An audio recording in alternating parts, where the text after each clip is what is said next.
Assalamualaikum warahmatullahi wabarakatuh. Untuk video kali ini saya akan bercerita tentang mekanika kuantum, atau dalam bahasa Inggris istilahnya quantum mechanics. Oke, apa yang membedakan mekanika kuantum dengan mekanika klasik? Mungkin bisa dilihat dari tabel di sini. Classical mechanics atau mekanika klasik itu dari segi ukurannya lebih besar dari 10⁻⁹ meter untuk partikelnya.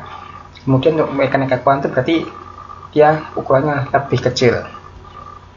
Kemudian untuk sini arah kanan tentang kecepatan, mekanika klasik itu kita bicara tentang kecepatannya kurang dari kecepatan cahaya, jauh sekali dari kecepatan cahaya. Nah, jika udah melebihi atau mendekati ini, ya kita sudah akan masuk yang namanya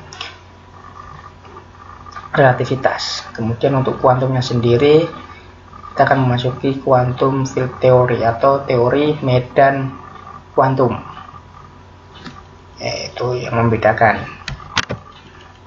Ini cuma kita klasifikasi kembali dari mekanika klasik sama mekanika kuantum. Yang pertama itu tadi dari segi ukurannya dan kecepatan. Kemudian di sini dari segi teorinya, deterministik. Apa arti dari deterministik? Yaitu menentukan posisi dan momentum dari waktu ke waktu itu dapat diukur dengan pasti. Maksudnya seperti ini. Jika saya punya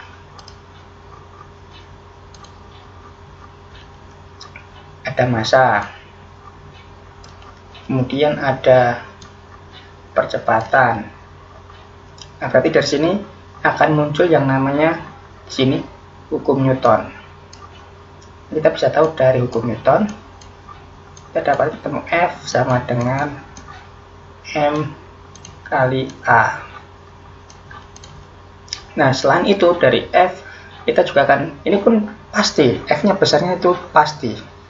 Ada juga misalkan kita ingin tahu V, kecepatan, karena ada percepatan. Berarti kita bisa tahu nanti yang namanya P sama dengan, ya kita pakai perumusan jadi V0 plus A T. Nah, dimana kita akan tahu kecepatan dari waktu ke waktunya itu pasti. Misalkan mau mundur pun kita juga akan tahu dengan pasti. Itulah arti dari deterministik. Baik posisi atau momentum, semua bisa kita tahu. Nggak cuma posisi ataupun momentum, besaran-besaran yang kita ukur secara klasik itu bisa kita ketahui dengan ya pasti. Tertentu ukurannya. Tertentu ukurannya ya di sini ya. Hasil ukurnya. Nah, kemudian apa? Lawan dari deterministik adalah indeterministik. Nah, arti indeterministik kita ngukur, jadi kalau tadi kita nggak ngomongin posisi sama momentum, ya ukurannya pasti di situ. Kita pakai alat ukur bisa kita lihat.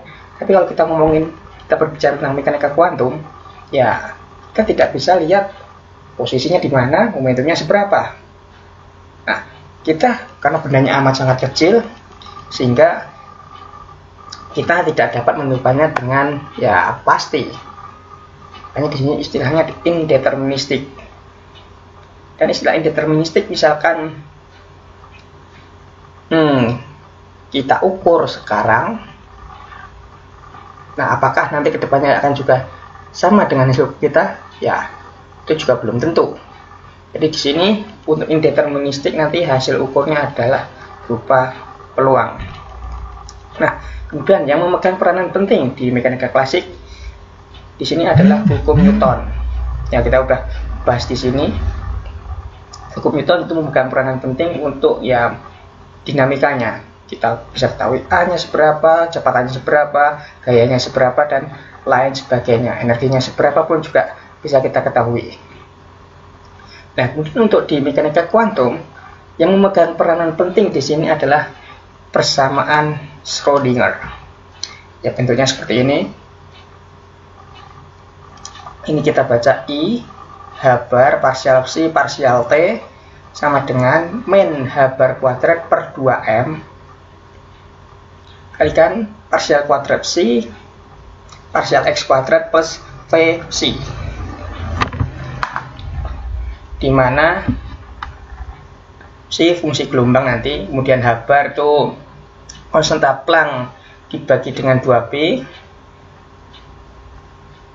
ini kemudian V sendiri itu adalah potensial. Nah ini, dan yang untuk yang ketiga yang kita udah bahas tadi. Nah, kita jelaskan tentang persamaan Schrödinger. Jadi di sini ada IH bar, partial C, partial dan seterusnya. Oke, ini bukan dibaca do, ini dibacanya parsial. Oke, C adalah fungsi gelombang. Apa itu fungsi gelombang? Yang mendeskripsikan keadaan partikel. Jadi dari fungsi gelombang ini kita akan nanti tahu suatu besaran-besaran yang akan kita ukur nantinya. Kemudian V di sini adalah potensial dari sistem.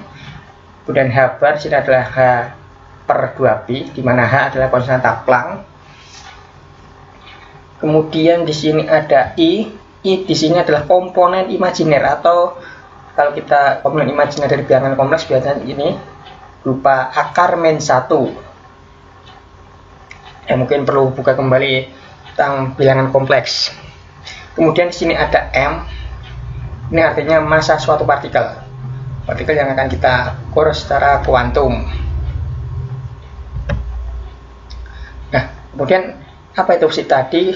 Ini kita pakai dengan interpretasi statistik dari Born. Apa itu interpretasi dari fungsi gelombang? Ya, dari sini tadi psi yang kita merupakan fungsi gelombang, kalau dikuadratkan dx itu merupakan suatu peluang menemukan partikel di antara x dan x plus dx pada waktu t. Jadi sini adalah peluang ya, tadi yang saya bicarakan indeterministik. Jadi hasil ukurnya dia berupa peluang untuk menemukan suatu partikel. Nah, peluangnya itu seberapa? Yang kita bahas nanti selanjutnya. Kemudian interpretasi statistik inilah yang memperkenalkan istilah indeterministik ke dalam mekanika kuantum. Nah, ini tadi balik lagi, peluang itu gara-garanya ya interpretasi dari statistiknya. Sehingga karena berupa peluang, maka hasil ukurnya yang tidak tentu itu tadi, indeterministik. Berbeda dengan klasik tadi. Kalau kita ngomongin pakai hukum Newton, kita hanya udah tahu V dan kawan-kawannya tuh bisa diketahui semua. Kemudian jika semua informasi yang terdapat pada partikel Anda tidak dapat memprediksi dengan pasti. Nah, tidak dapat memprediksi dengan pasti hasil dari sebuah percobaan pengukuran posisi yang saya bicarakan tadi. Jadi hasil pengukuran posisi itu hasilnya tidak pasti, tidak dapat diprediksi dengan pasti sini. Nah, semua teori tentang mekanika kuantum yang ditawarkan adalah informasi statistik tentang hasil yang mungkin. Jadi hasilnya itu cuma kemungkinan. Jadi istilahnya mungkin kalau kita bicara elektron ada spin up, spin down. Nah, kenapa kok ada spin up, spin down atau plus setengah sama min setengah? Nah, itulah hasil yang mungkin. Jadi plus setengah sama minus setengah di situ adalah hasil yang mungkin. Dan peluangnya berapa persen berarti di situ? 50% dan 50%. Nah, seperti itulah. Oke, kemudian kita jelaskan kembali seandainya kita melakukan pengukuran posisi. Oke, kita akan melakukan sebuah pengukuran posisi sebuah partikel dan menemukannya pada suatu posisi C. Oke, posisi udah diukur, posisinya di C. Nah, kemudian timbul pertanyaan, di mana partikel sebelum dilakukan pengukuran? Terdapat 3 paham atau aliran di sini yang akan menjelaskan ini tadi. Bagaimana posisi sebelum di C atau sebelum melakukan pengukuran. Yang pertama, realis. Partikel sudah di posisi C. Ya, contoh ilmuannya di sini adalah Einstein. Menurutnya teori mekanika kuantum itu merupakan teori yang belum lengkap, dan menurut paham ini indeterministik adalah bukan fakta dari alam. Ya, karena ini menurut dia ini belum lengkap. Mungkin ada suatu variabel yang masih tersembunyi. Yang ini masih menjadi perdebatan. Ada juga yang membahas tentang teori hidden variable atau variabel tersembunyi itu tadi. Partikel sudah ada di posisi C, realis ya, sini. Nah, kemudian yang kedua, ortodoks. Kemudian partikel itu tidak benar-benar ada dimanapun, ya masih bingung dia, mutar sebelum. Kemudian pengukuran itu artinya dia memaksa partikel untuk menempati posisi C itu tadi. Nah, kemudian di sini bagaimana si partikel menempati posisi C itu ya tidak perlu dipertanyakan. Itu aliran dari ortodoks. Kemudian yang terakhir adalah agnostik, atau yang di sini adalah menolak untuk menjawab. Ya udah, nggak usah dipikirkan, yang penting saya dapat hasilnya seberapa. Oke, kita ke konsep probabilitas. Nah, kemudian di sini akan saya gunakan statistik.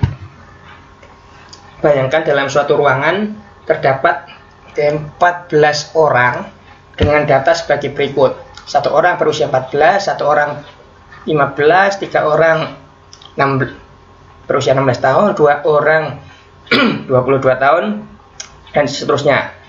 Ya, kemudian jika simbol ini NJ itu adalah mewakili jumlah orang dengan usia J. Jadi J adalah usia, dan NJ jumlah orang. Sehingga bisa ditulis seperti ini. Satu orang berusia 14 ini kita dapat tulis N14. Oke. Ini satu orang berusia 14, kita dapat tulis N14 sama dengan 1. Kemudian di sini N dari J-nya 15, N15 kita tulis 1, jumlah orangnya 1. Kemudian N usia untuk 16, jumlah orangnya di sini ada 3, dan seterusnya. Jika ada J, kita isi 17 di sini. N17 jumlahnya ada berapa di sini? Ya, jumlahnya adalah 0 karena tidak ada orang yang berusia 17 tahun dari data ini. Kita lanjut. Kemudian jumlah total orang di dalam ruangannya udah, berarti dari sini, dari ini tadi kita jumlahkan semua. Ini kita tulis simbol sigma dari J sama dengan 0 sampai infinite. Biasanya penulisannya seperti itu. Kita jumlahkan semua. Dan kita pakai simbol seperti ini. Sigma dari J sama dengan 0 sampai infinite dari NJ. Tadi NJ adalah jumlah orang dengan usia J. Oke, kemudian kita lakukan pengukuran atau pengocokan. Di pengukuran di sini semacam pengocokan dadu. Jika dipilih seorang secara acak dari grup tersebut, kayak pengambilan orang secara acak, berapakah probabilitas orang ini berusia 15 tahun? Ya, dari zaman SMP sampai SMA, kita sudah tahu yang namanya peluang adalah probabilitas untuk mendapatkan usia. Ya, kalau di sini probabilitas ya, peluang atau probabilitas istilah lainnya. Nah, karena di sini jumlah usia yang jumlah orang yang berusia 15 tahun adalah 1, kemudian jumlah total orang adalah 14, maka nilai peluangnya adalah itu tuh.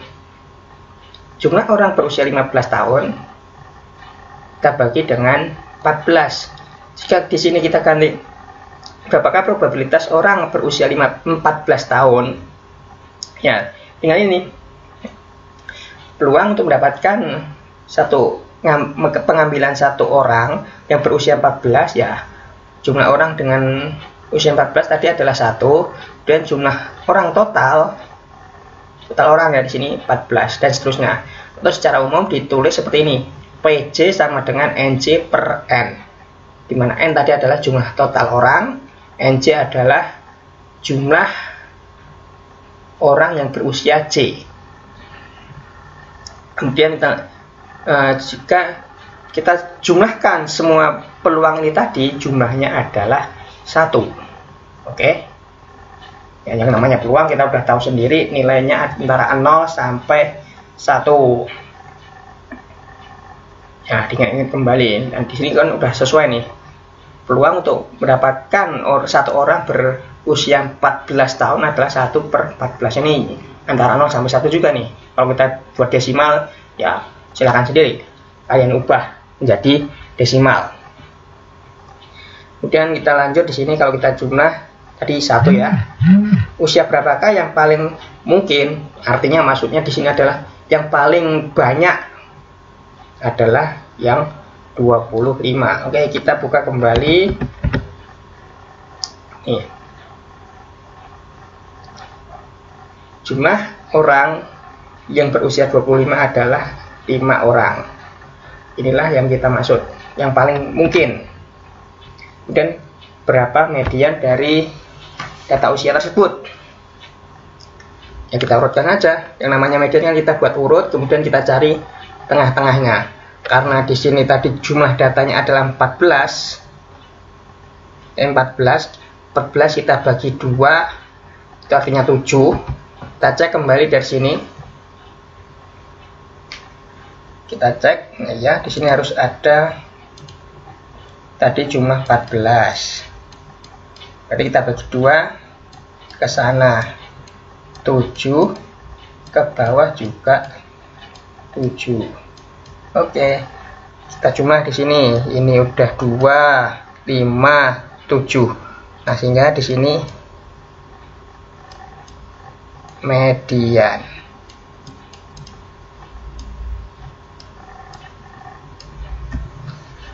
Oke, berapa di situ mediannya?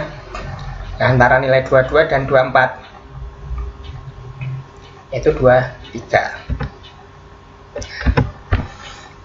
Kemudian kita berbicara rata.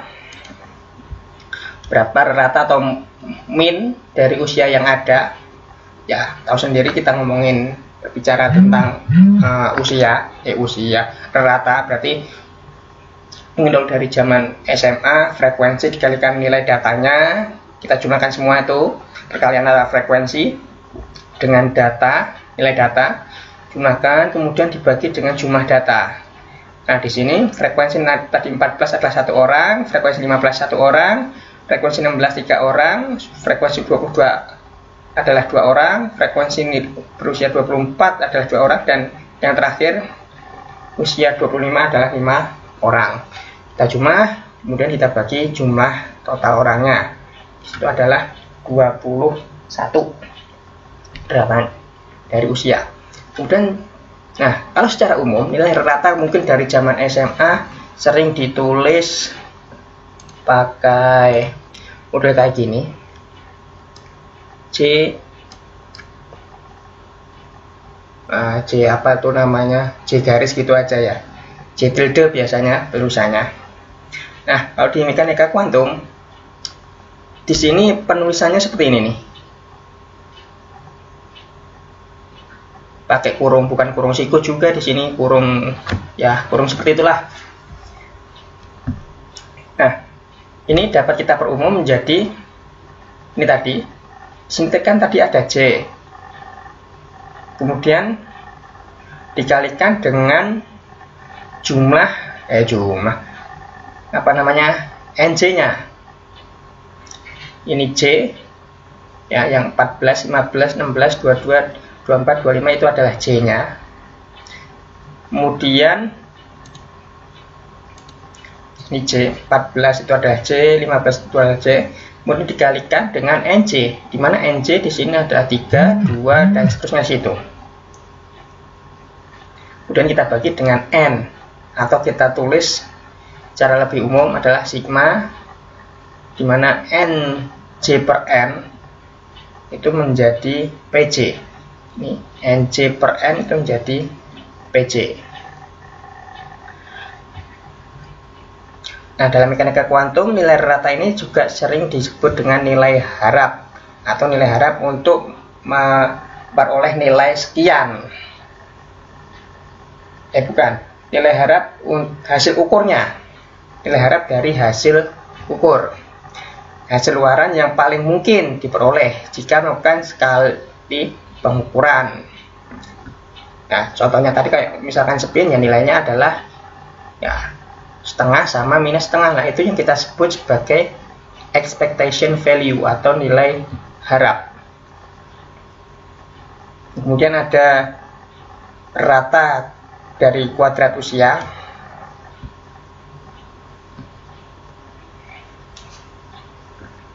Jadi di sini usianya kita kuadratkan terlebih dahulu, kuadrat usia ya. Berarti J kuadrat, kemudian kita rata-rata.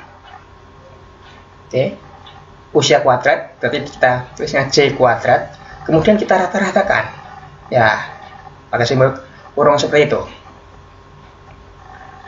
Nah, di sini mirip dengan ini. Kalau di sini rata J, ini di sini J, berarti kalau di sini rata J kuadrat atau rata usia kuadrat, ya berarti di sini ini saya ganti dengan J kuadrat begini. Ini diganti dengan J kuadrat. Nah, untuk secara umum ya sembarang fungsi dari J, ya Fj ratanya, ya berarti J kuadrat di situ diganti dengan Fj. Ini bentuk umumnya. Oke, penulisan ini tadi J kuadrat rata dari J kuadrat itu berbeda dengan J kuadrat berbeda dengan rata J kuadrat. Ya. Ini J kuadrat diratakan, kalau ini rata dikuadratkan. Ya, dari simbol aja udah berbeda ya, pasti artinya juga berbeda. Ini rata J kuadrat, kalau yang ini rata dikuadratkan. Rata J dikuadratkan ya. Oke, kemudian ada istilah variansi. Apa itu yang kita sebut sebagai variansi? Nah, ini ada simbol. Ini dibaca apa? Ini bacanya sigma. Oke, kalian cek sendiri di video saya sebelumnya. Ada tulisan sigma besar sama sigma kecil, dan ini untuk simbol sigma yang kecil, atau ya ada kapital sama kecil lah istilah bahasa Indonesianya. Ini sigma kecil kuadrat, sigma kuadrat itu sama aja dengan rata dari delta J kuadrat.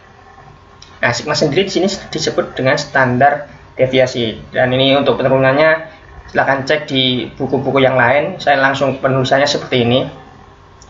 Sigma kuadrat sama dengan ya rata dari J kuadrat dikurangi rata dikuadratkan. Nah, apa arti dari variansi itu sendiri adalah ini nih. Kita punya dua histogram seperti ini. Yang namanya variansi adalah ini, jarak dari rata. Semakin besar variansinya, berarti jarak dari ratanya itu semakin jauh ya. Contohnya ini, dua histogram ini mempunyai median sama, rata sama, dan nilai yang paling mungkin yang sama. Atau modus ya di sini. Oke, di sini rata 5, median juga 5. Yang paling mungkin juga sama, 5. Yang membedakan adalah kalau ini bentuknya ya lebih tinggi, kemudian ini bentuknya melebar. Nah, manakah yang mempunyai standar deviasi yang paling tinggi? Tentunya yang sebelah kanan. Inilah yang kita sebut ini tadi, standar deviasi. Nah, standar deviasi tadi kita udah tulis di atas. Ya, kalau kita ngomongin standar deviasi yang tinggal dikasih akar ya. Kan bentuknya sigma kuadrat sama dengan seperti itu. Tinggal diakarkan aja. Kemudian, nah, tadi kita bicara usia, dan usia di situ istilahnya discrete. Maksudnya discrete itu ya dia tidak ada desimal. Ya, misalkan 21, 22, 23 kan usia di situ nilainya discrete. Nggak ada misalkan 2,3 tahun, nggak ada. Itu istilahnya discrete. Nah, bagaimana ketika kita bicara yang kontinu? Nah, ada di sini kita ubah menjadi peluangnya tadi. Kita ubah menjadi seperti ini probabilitasnya. Rho x dx, di mana rho x di sini istilahnya akan berubah menjadi yang namanya rapat probabilitas. Ya, di sini rho X dapat diartikan mendekati probabilitas untuk mendapatkan X, tetapi dalam hal ini ya bukan probabilitas lagi, tapi di sini rho itu adalah rapat probabilitas. Oke, saya kasih tanda lagi rapat probabilitas. Jadi mirip dengan rapat massa dan yang lain-lainnya itu. Kemudian untuk kita memperoleh probabilitasnya sendiri, ya karena di sini berupa discrete, continue, yang tadinya berupa sigma, kita ubah menjadi integral. Jadi sini probabilitas bahwa X itu berada pada interval A dan B. Ya, probabilitas bahwa X berada pada interval AB dapat diartikan seperti ini. Integral AB rho X dx. Ini ada artinya probabilitas bahwa X itu ada di intervalnya AB. Oke, karena ini tadi kita berupa barisan yang kontinu, kita ubah tadi yang sigma itu tadi berubah menjadi integral, sehingga karena tadi rapat probabilitas kita integralkan untuk seluruh ruang yang ada, ruang sampelnya. Di sini min infinite sampai min infinite sampai plus infinite, atau min tak hingga sampai tak hingga, itu hasilnya adalah ya 1, dijumlahkan untuk seluruh ruang. Dan untuk memperoleh nilai rata X atau expectation dari X, ya ini mirip kayak tadi. Kalau tadi yang di sini ini tinggal ubah X, ini jadi integral X, ini rho X dx, dan seterusnya.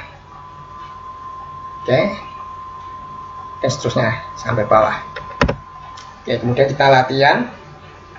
Tadi dari contoh 14 orang di atas, tentukan yang pertama dulu ya, nilai rata dari C kuadrat dan rata dikuadratkan. Tadi ratanya adalah 21. Oke, ini adalah 21. Yang belum kita ini ya. Oke. Nah, di sini rata tadi 21 kuadrat. Kemudian ya kita hitung aja di sini. Rata dari C kuadrat. Ya, itu sendiri-sendiri.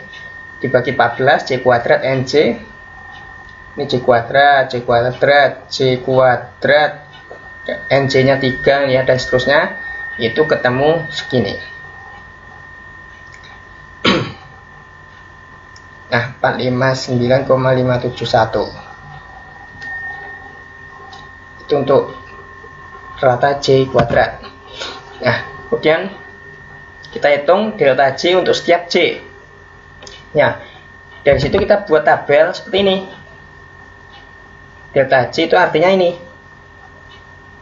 C dikurangi rata C. Jadi jarak antara si usia terhadap rata. Nah, macam-macam ada minusnya. Nah, kemudian yang terakhir adalah sigma kuadrat, atau kita akarkan dari rata dari delta C. Ini sebenarnya tinggal kita hitung pakai yang di nomor A, itu bisa. Tinggal kita kurangi ini dikurangi ini,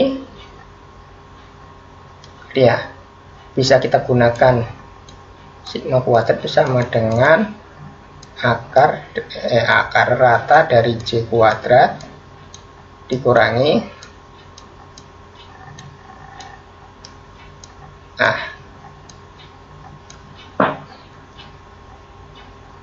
oke ya, C kuadrat rata, kemudian rata dikuadratkan, kita kurangin, hasilnya apakah sama dengan metode yang seperti ini? Ini perumusan lain dari sigma kuadrat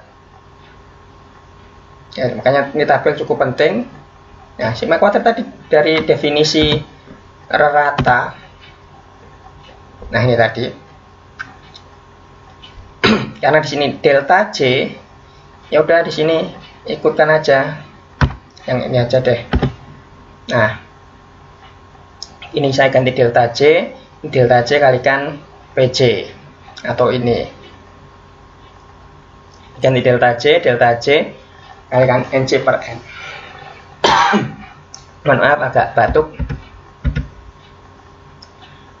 Nah, coba kalian cek sendiri yang bagian ini dengan perumusan yang ini. Dicek dengan perumusan yang ini, silakan sama atau tidak.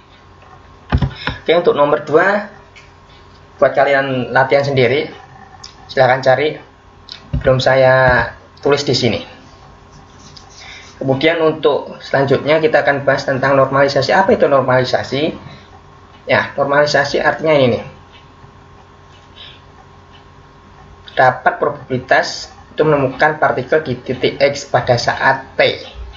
Artinya ini.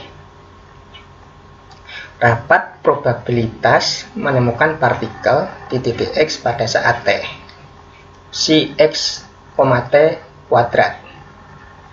Nah, ini yang kita sebut sebagai rapat probabilitas tadi.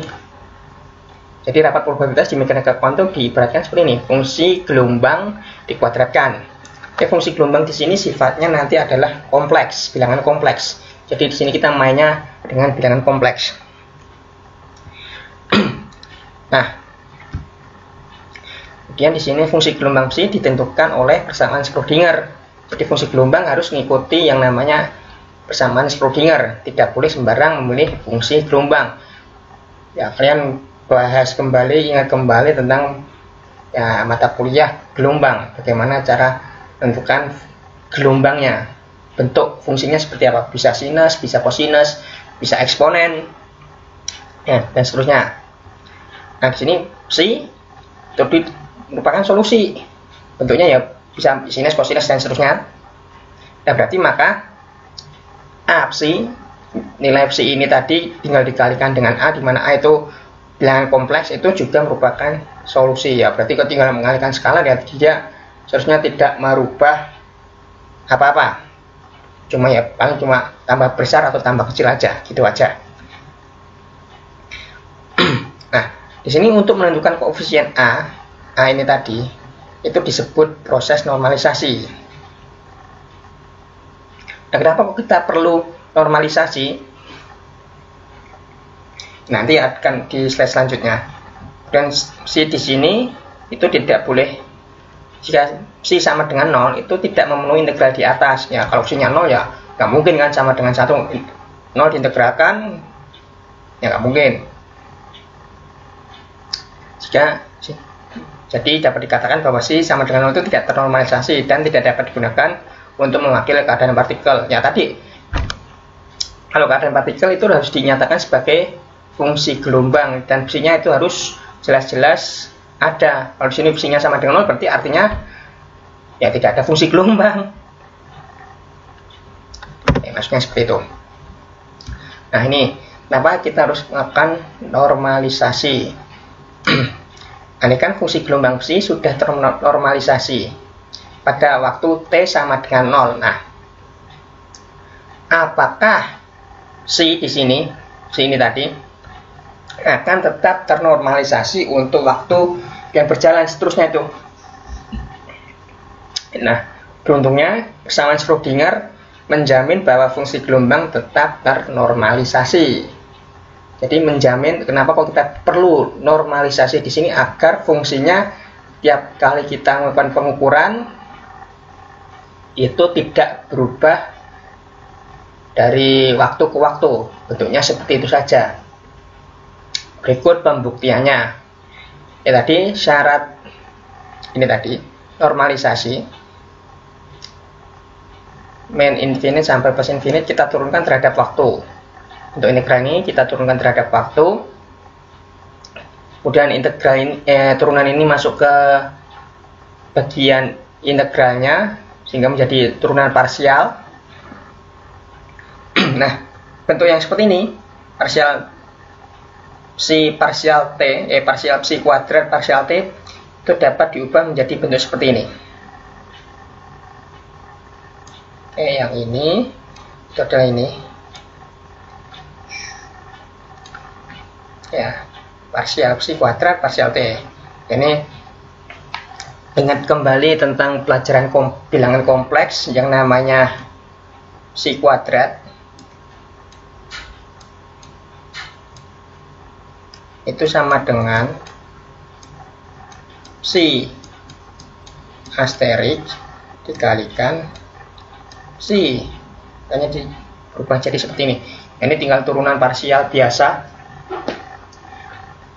U aksen V plus UV aksen turunan ya seperti itu. Ini tulisannya U, ini kita anggap sebagai U, ini kita anggap sebagai V. Jadi di sini adalah U V aksen plus U aksen V. Ya, di situ ya, ingat kembali. Kemudian kita peroleh ini parsial psi parsial T itu dari persamaan Schrödinger yang awalnya tadi min IH bar parsial psi parsial T sama dengan bla bla bla. IH bar yang sebelah sini kita pindah ke sebelah kanan jadi seperti ini. Begitu juga yang ini, tinggal masukkan aja. Nah, bedanya kalau di sini ada asterik atau konjugat kompleks, ya kita ingat kembali bilangan kompleks ketika kita punya Z itu sama dengan A plus I B, berarti Z asteriknya adalah itu A minus I B. Jadi di sini bagian I-nya itu jadi minus.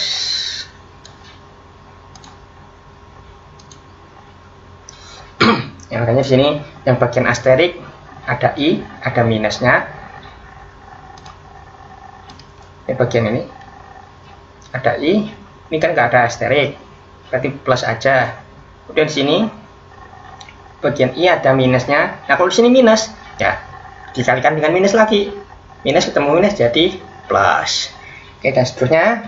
Kemudian ini tinggal substitusi aja ke sini, hasil psi parsial T. Ini pun juga sama, parsial si asterik parsial T, masukkan aja ke sini. Ya, coba kalian cek sendiri. Ternyata di sini hasilnya adalah 0. Ya, berarti kalau kita turunkan terhadap waktu dan hasilnya 0, artinya kalau kita integralkan, ya ini artinya dia merupakan konstan, suatu konstan saja. Ingat kembali, turunan konstan adalah 0. Berarti kalau kita integralkan 0, kita integralkan hasilnya adalah suatu konstanta. Atau tetap di sini nilainya konstan. Jadi bagian ini, integral ini nilainya konstan. Berarti ini menunjukkan bahwa normalisasi tidak berubah dari waktu ke waktu. Oke, untuk latihan di sini pada saat T sama dengan 0, partikel diwakili oleh fungsi gelombang berikut. Ada. Oke, berarti psi x, T, T-nya adalah 0, kita masukkan 0. Ya, di sini ada 3 wilayah. Ketika 0 sampai A, itu nilainya seperti ini, AX per A. Kemudian antara A sampai B, hasilnya seperti ini, fungsi gelombangnya seperti ini, A kali B min X per B min A. Kemudian 0 untuk selain dari yang di atas. Oke, kemudian kita tentukan A-nya. Maksudnya di sini dengan A besar, A kecil, dan B adalah suatu konstan saja. Nah, kemudian kita tentukan A. Bagaimana cara menentukan A di sini? Ya, kita menggunakan yang namanya aturan tadi, normalisasi. Normalisasi yang berlaku ini, min infinite sampai plus infinite si x, T kuadrat dx sama dengan 1. Nah, ini kan batasnya macam-macam. Seharusnya di sini ada min infinite sampai infinite. Ya, kita ikuti batas itu. Seharusnya di sini masih ada min infinite sampai 0, karena nggak ada ya udah 0. Kemudian ditambah lagi 0 sampai A. Oke, masukkan tadi. Kemudian Ini si X, T dikuadratkan ya. Kemudian A sampai B dimasukkan, dan seterusnya. A sampai B, B sampai infinite ya 0. Di sisanya tinggal ini. Yuk, coba kalian cek, menghitung si X, T nya dikuadratkan seperti apa. Ini beruntungnya A besar, A kecil, dan B konstanta, dan dia anggapannya positif. Ini tinggal yang ini si kuadratnya A kuadrat per A kuadrat X kuadrat nih, A kuadrat per A kuadrat X kuadrat. Kemudian untuk yang ini yang kedua, posisi yang kedua, batas wilayah yang keduanya tinggal Anda cek aja, dan seterusnya diintegralkan. Ingat kembali materi integral ya, X kuadrat karena integral ya, jadi terhadap dx makanya nambah. Ini pun juga sama.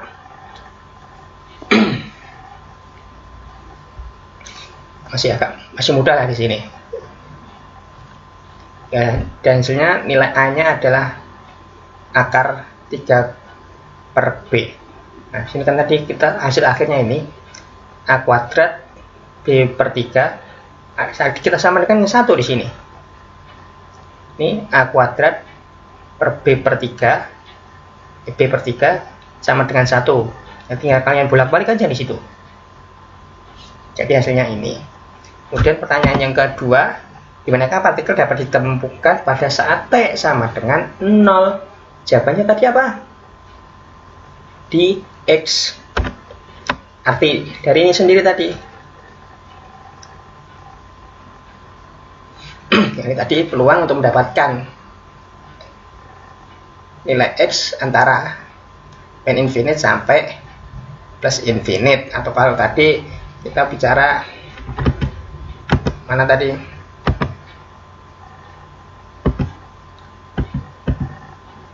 Nah, ini probabilitas bahwa X berada pada interval sekian. Nah, kita hanya bicara ini aja. Ini min infinite sampai plus infinite-nya, probabilitasnya bahwa X berada pada interval sekian. Sedangkan di sini tadi pertanyaannya, di manakah partikel dapat ditemukan pada saat T sama dengan 0? T-nya udah disetting 0. Ya, jawabannya adalah cuma X. Dan berapa peluang menemukan partikel di sebelah kiri A? Tinggal integralkan aja P-nya sebelah kiri A. Berarti 0 sampai A aja. Kita menggunakan fungsi gelombang yang pertama. Cek. Ya, dan seterusnya gampang lah. Integralkan, ini tadi udah ketemu. A kuadratnya kita masukkan di situ ya.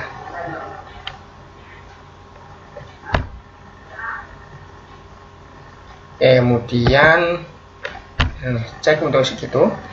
Dan yang terakhir berapa nilai harap nilai harap X, jadi expectation value. Jadi tanda kurung itu tadi hampir mirip kurung siku dari X untuk rata X ya. Bentuknya seperti ini, X si kuadrat dx. Nah, kita integralkan aja, ngikutin ini, dan hasilnya adalah ini. Ya, jika masih bingung ya nonton video ini sambil di pause dulu lah. Oke, untuk soal nomor 2 buat latihan kalian. Oke, terima kasih. Sampai jumpa lagi di video selanjutnya. Dan saya akhiri, wassalamualaikum warahmatullahi wabarakatuh.